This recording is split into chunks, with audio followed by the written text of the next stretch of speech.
नमस्कार, मैं हूं श्वेता झा। आप देख रहे हैं बिजनेस आज तक, जिसमें हम कारोबार जगत की हर छोटी बड़ी खबर से आपको रूबरू कराते हैं। लेकिन बुलेटिन की शुरुआत करते हैं बिजनेस टॉप 10 से।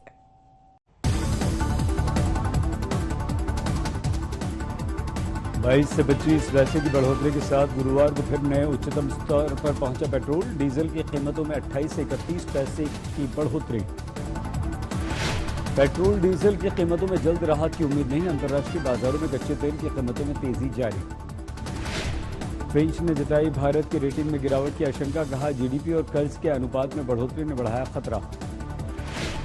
भारतीय रेलवे ने इकोनॉमी क्लास के लिए पहला एसी 3 टियर कोच उतारा, मौजूदा एसी 3 टियर और नॉन एसी स्लीपर के बीच होगा किराया। गर्मियों में बढ़ सकता हवाई किराया, केंद्रीय मंत्री हरदीप सिंह पुरी ने किराए पर लगी सीमा के हटने के दिए संकेत। भारत में चीनी ऐप्स की हिस्सेदारी घटी, इंस्टॉलेशन के मामले में देसी ऐप्स का दबदबा बढ़ा। अब 65 साल से ऊपर के लोगों को भी लगाई जा सकेगी ऑक्सफोर्ड एस्ट्राजेनेका वैक्सीन, डब्ल्यूएचओ के पैनल ने दे दी मंजूरी। एसबीआई के होम लोन की दर महज 6.8% हुई, मार्च तक ग्राहकों को नहीं देनी होगी प्रोसेसिंग फीस। मास्टरकार्ड के ग्राहक क्रिप्टो करेंसी में कर सकेंगे लेन देन, कंपनी कार्ड धारकों को जल्द देगी मंजूरी। आधार पूनावाला ने मैग्मा फिनकॉर्प को खरीदा, करीब 1,500 करोड़ रुपए में हुआ सौदा।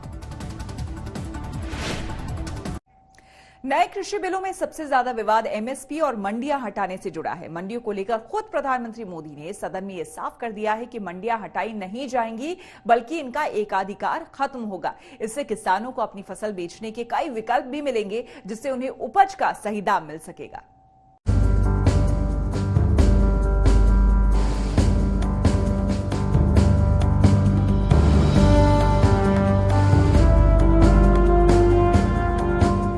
हाल ही में कुछ आटा मिलों ने कृषि कानूनों को लागू कराने के लिए सुप्रीम कोर्ट का रुख किया है। इन मिलों की दलील है कि कृषि कानूनों के लागू होने से मंडियां हट जाएंगी, जिससे इनको गेहूं 150 रुपए प्रति क्विंटल सस्ता पड़ेगा। मिलों का दावा है कि कृषि कानूनों को लागू होने से आटा, मैदा और सूजी जैसे उत्पादों की कीमत में 200 रुपए प्रति क्विंटल तक कमी आ सकती है।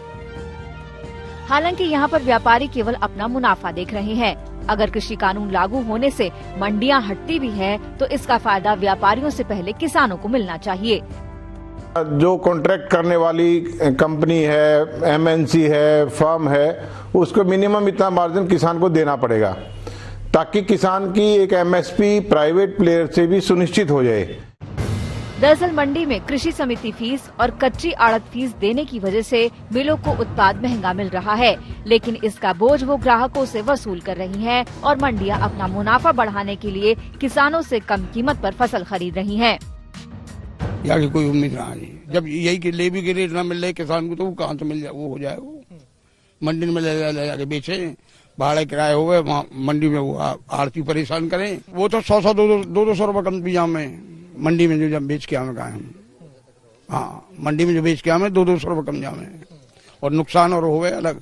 किसान है तो अपना रेट चाहिए फिलहाल सही सलामत, और वो उसे मिल नहीं पाता। और क्या, अनाप शनाप बिकता है, उसका जरूरतें बहुत होती हैं, डांट भी नहीं सकता अपना, रेट कभी मिलता ही नहीं है किसी चीज का। समर्थन मूल्य पर खरीद थोड़े से दिन होती है, कांटे ना के बराबर लगते हैं, 4-6 दिन 10 दिन लगने के बाद में कुछ नहीं, और 1500 रुपए कुंटल बिकता है, जिसको 1900 सवा 1900 का रेट निकाल देते हैं, खरीद कोई करता नहीं है।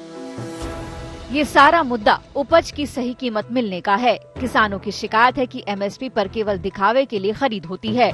उन्हें आखिरकार अपनी फसल मंडियों को बेचनी होती है, जो मनमाने दाम पर खरीदारी करती है। इस सिस्टम को हटाने के लिए सरकार कॉन्ट्रैक्ट फार्मिंग और निजी कंपनियों को सीधे किसानों से खरीदारी की अनुमति देने के लिए नए कानून को लेकर आई है। कानून लागू होने के बाद न देश में कोई मंडी बंद हुई है, कानून लागू होने के बाद न कहीं एमएसपी बंद हुआ है। ये सच्चाई है जिसको हम छुपा करके बातें करते हैं, इसका कोई मतलब नहीं है। इतना ही नहीं, एमएसपी की खरीदी भी बढ़ी है। सरकार का दावा है कि मंडियां भी बनी रहेंगी और कंपनियां भी बाजार में आएंगी। इससे किसानों को जहां ज्यादा दाम मिलेगा वो वहां पर अपनी फसल बेच सकेंगे। इससे प्रतिस्पर्धा बढ़ेगी और किसानों को फायदा होगा। किसी भी किसान से मैं पूछना चाहता हूं कि पहले जो हक उनके पास थे, जो व्यवस्थाएं उनके पास थी, उसमें से कुछ भी इस नए कानून ने छीन लिया है क्या? इसकी चर्चा, उसका जवाब कोई देता नहीं है। किसी कानून का विरोध तो तब मायना रखता है कि जब वो कंपल्सरी हो। ये तो ऑप्शनल है। आपको मर्जी पड़े यहां जाना है जाइए, आपको मर्जी पड़े वहां नहीं जाना है वहां जाइए। जहां ज्यादा फायदा हो वहां किसान चला जाए। बहस के दौरान वित्त राज्य मंत्री ने विपक्ष को चुनौती देते हुए पूछा कि कृषि कानून में मंडियां खत्म होने की बात कहां लिखी है। हम केवल इतना जानना चाहते हैं कि देश को गुमराह कौन कर रहा है, ये देश को बताएं और सदन को बताएं कि कहां पर लिखा है कि मंडी बंद होगी। आज बताकर जाएं। जानकारों का मानना है कि निजी क्षेत्र का दखल, कॉन्ट्रैक्ट फार्मिंग के जरिए कृषि में बढ़ने से मंडियां बंद हो सकती हैं। सरकार को इस आशंका को ध्यान में रख के किसानों को उपज का सही दाम दिलाने का बंदोबस्त बिल में करना चाहिए। व्यापारी माल खरीद कर कम रेट में और जिन स्टेटों में एमएसपी मिलती है उन स्टेटों में जाकर बेच रहे हैं। तो ये एमएसपी का जो मॉडल है वो प्राइवेट प्लेयर्स के लिए भी लागू होना बहुत आवश्यक है और मंडियों का सुनिश्चित बना रहना, इसके लिए भी कुछ न कुछ विशेष प्रावधान ऐसा किया जाए। कृषि बिल के प्रावधानों में सारा मुद्दा किसानों को सही दाम दिलाने का है। ऐसे में अगर सरकार अपनी मंशा के मुताबिक बिल में मौजूदा खामियों को दूर करती है, जिसका वो बार बार भरोसा भी दे रही है, तो फिर किसानों को सरकार की इस नीयत को समझना चाहिए। खामियां दूर होते ही ये बिल किसानों की आमदनी बढ़ाने का सबसे सटीक फॉर्मूला साबित हो सकता है। आज तक ब्यूरो। इसी के साथ बिजनेस आज तक में मेरे साथ फिलहाल इतना ही। कारोबार जगत की हर खबर को तुरंत अपने मोबाइल पर देखने के लिए आप हमारा YouTube चैनल बिज तक भी सब्सक्राइब कर सकते हैं।